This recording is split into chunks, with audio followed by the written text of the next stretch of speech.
You're watching Playing the Unplayable on Mtgo Academy featuring Planet Walls. Hello everybody, Planet Walls here. We are here for a draft of Vintage Masters. Now normally I would show the video of myself actually drafting and then show the round videos, but Cam Studio ate the draft video, so I will take you through this more quickly than usual, highlighting what my thought process was.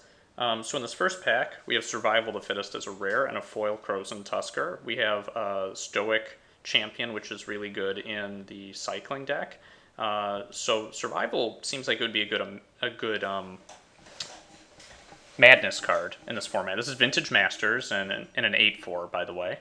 And so this would be a good Madness card. So would Basking Rootwalla, so would Aquamoeba. Aquamoeba's okay anyway. There's also a Beetleback Chief and a Benalis Trapper. Exile is also a decent removal spell. This is a 5/5 for 4. And then over here, this is Death Reap Ritual, which is a green-black 4-mana enchantment that has Morbid for each turn, draw a card.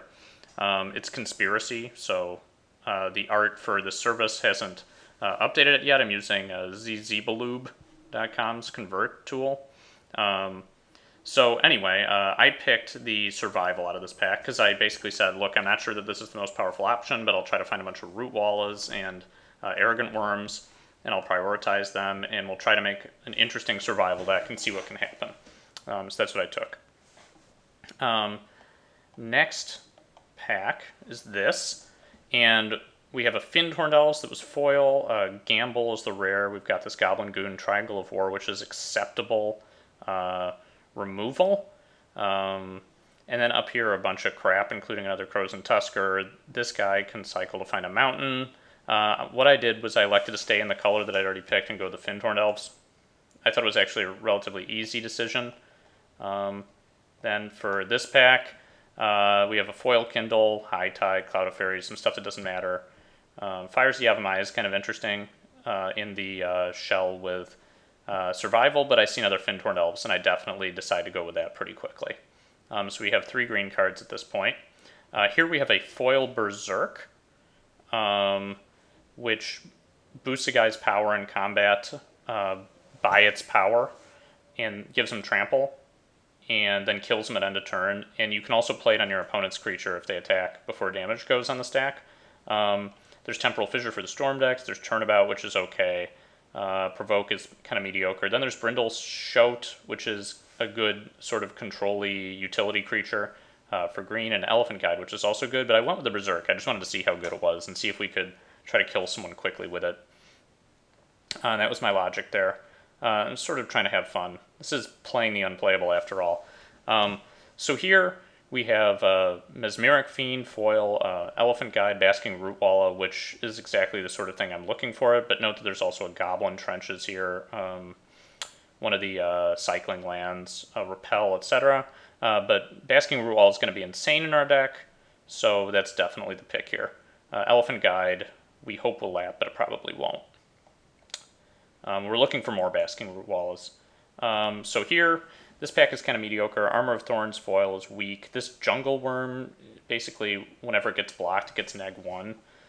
Frantic Search isn't really what we're looking for in our deck. Spark Spray only deals 1. We might hate it. There's another Goblin Trenches, which is worth noting, and then some kind of mediocre guys. I took the Urborg Uprising here. The reason being that in a deck that has Survival, we might pitch a lot of guys in our graveyard, and if we happen to play black, we might want to either board this in or keep it in to return some of our tools back to our hand later.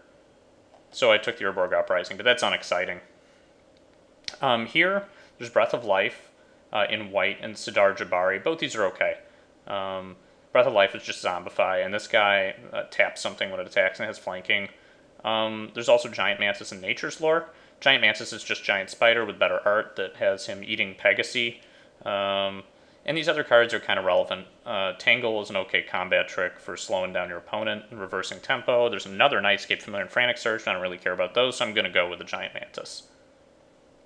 Down here, this is a weak pack. This is Tyrant's Choice. Again, Conspiracy card, so it's not here. It's a black sorcery that essentially causes both players to lose 4 life. It's kind of relevant, especially if you're attacking for a lot of damage. Counterspell is pretty powerful and has a lot of utility. There's Afterlife, which dark banishes a guy but gives them a 1/1 flying spirit. Ivory Tower, Giant Strength, some other stuff, Gush. None of these are extra good, so I went with the Counterspell just because it was the most powerful and flexible card in the pack. And here we got a foil Crozen Tusker, Death Reap Ritual. Remember, this is the same card as before, the enchantment that has Morbid.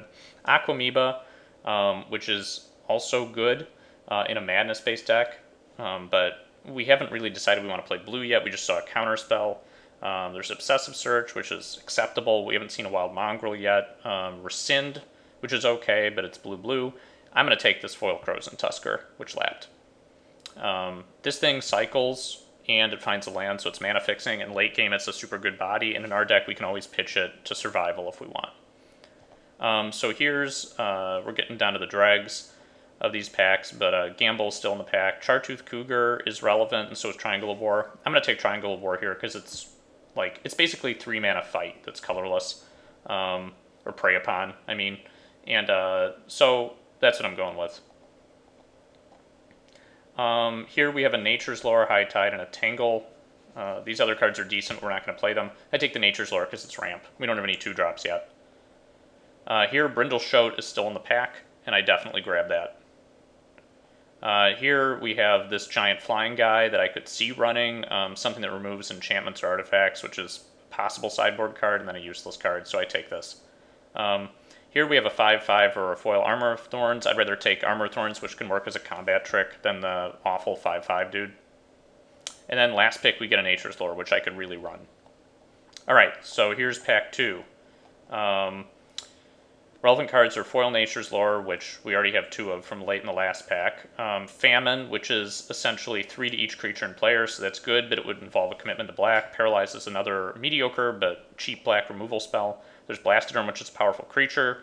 Giant Mantis, which we already have one of, but it's okay. We could also take this if we wanted to drift into white. I'd go ahead and take the Blastoderm, because it's just a powerful dude. Now here, there's a Swords to Plowshares. This is a Death Reap Ritual, which is the same enchantment, green-black enchantment as before. There's also a Hymn to Turok here for discard of Swords, discard Swords. Simian Grunts, which is good in our deck because we can tutor it up with Survival and then drop it, almost like a removal spell that's also a dude. Instant Speed. This thing is a good sideboard card. It kills flyers and deals damage to players. I decided to take the Swords here just because I'm considering drifting into a different color, and nothing else here is powerful enough to warrant skipping one of the best removal spells of all time, and it gives me an opportunity to go in that color. So paying off, maybe it pays off at this point to have waited and basically stuck to green.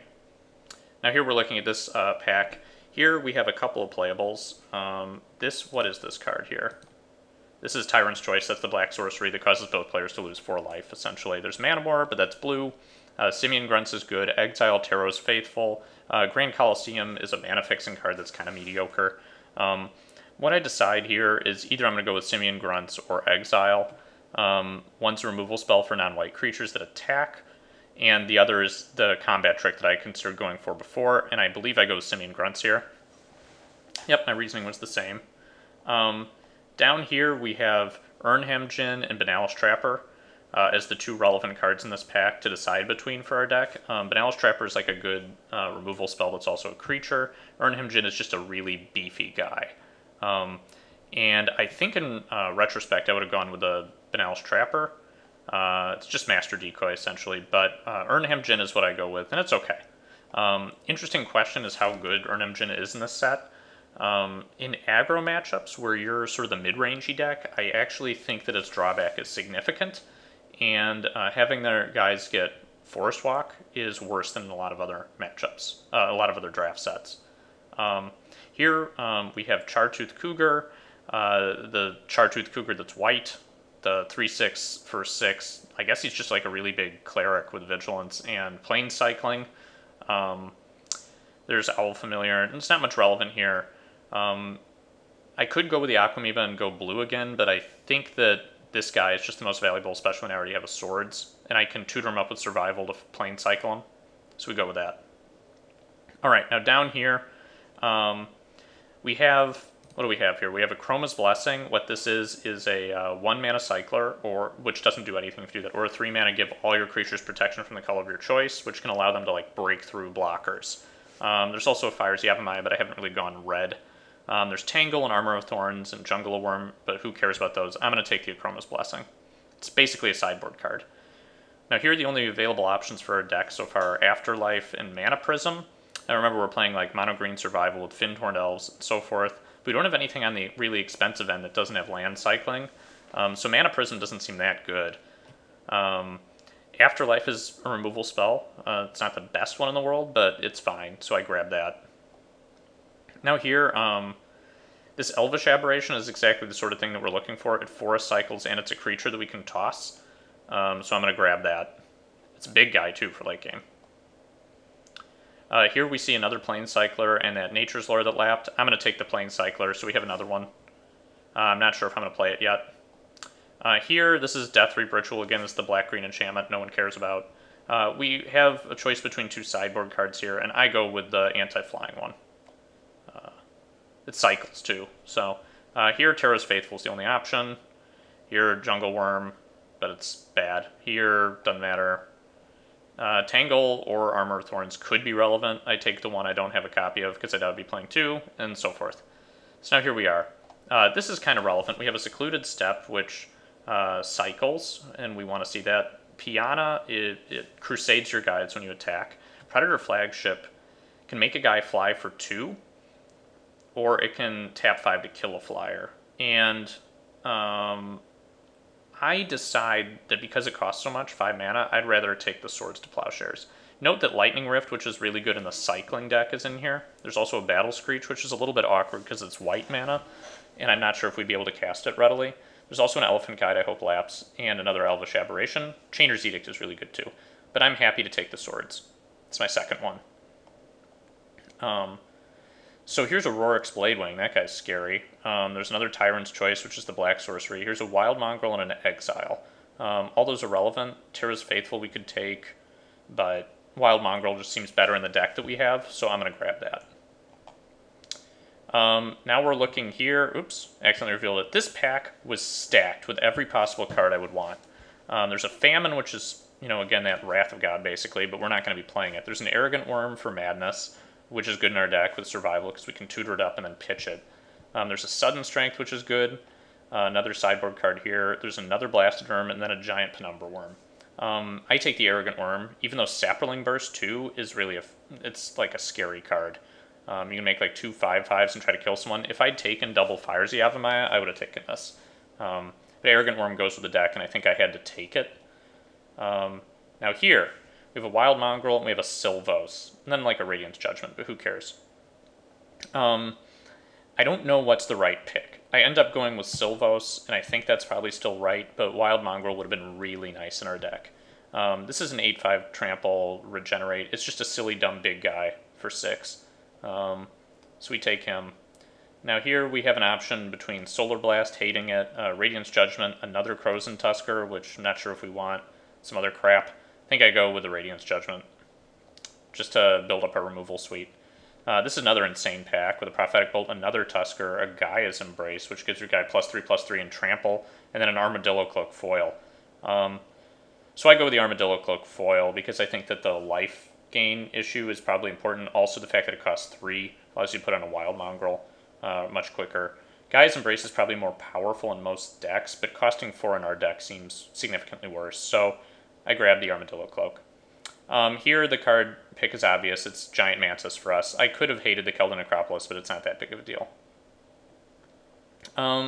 This is a deep Deathreap Ritual again, black-green enchantment. All this stuff is irrelevant except for this thing, which I can use as a sideboard card, so I grab it. Here we're lucky to see a Secluded Steppe lap, which I'm either going to take or the Elvish Aberration. Both could make our deck and probably would. So I think I go with the Elvish Aberration. If we weren't playing a deck with Survival in it, I would have taken the land easily, the cycling land.